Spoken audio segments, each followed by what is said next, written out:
Il y a très très longtemps de cela, 4 dragons suprêmes seulement existaient en ce monde. Le plus âgé d'entre eux engendra une enfant avec une humaine. Il conféra à sa fille la moitié de son pouvoir. Puis, il cristallisa le reste de façon à former un double de lui-même. Un dragon élémentaire. La princesse dragon grandit sans connaître ses parents. Mais le petit dragon que lui avait offert son père l'accompagnait partout. Et elle l'aimait de tout son cœur.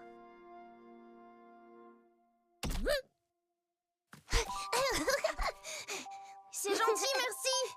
Ah, de rien, c'était pas grand-chose. Ah, c'est un bon petit que tu as là. Il est mignon, il s'appelle comment? Son nom, c'est... En fait, il a pas de nom. Hein? Non, mais je lui en ai déjà choisi un, bien sûr. Sauf que je suis trop puissante, alors vous comprenez, ce serait bien trop risqué de lui donner un nom. Hein? C'est un peu bizarre. Peut-être, mais ce n'est pas un problème. Dans tous les cas, je suis son amie et c'est tout ce qui compte. Oh.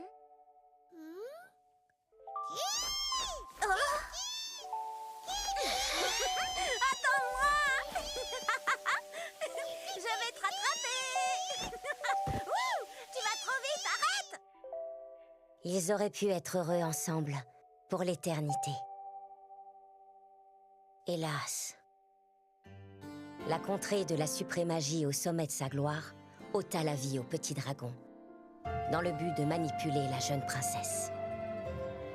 La pauvre enfant commença par pleurer à chaudes larmes, avant de devenir folle de rage.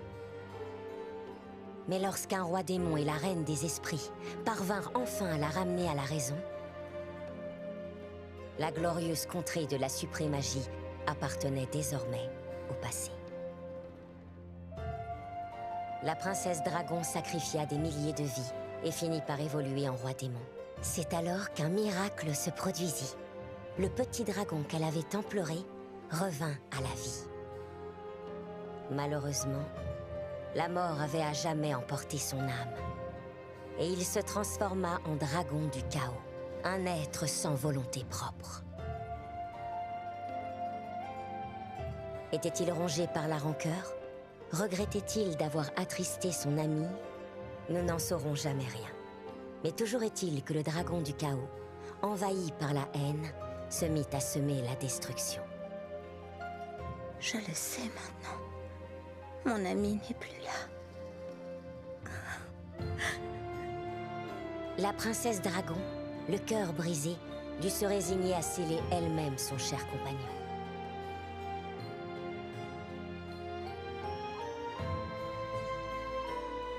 Ce terrible sacrifice fut le premier au fait qu'elle accomplit en tant que roi démon.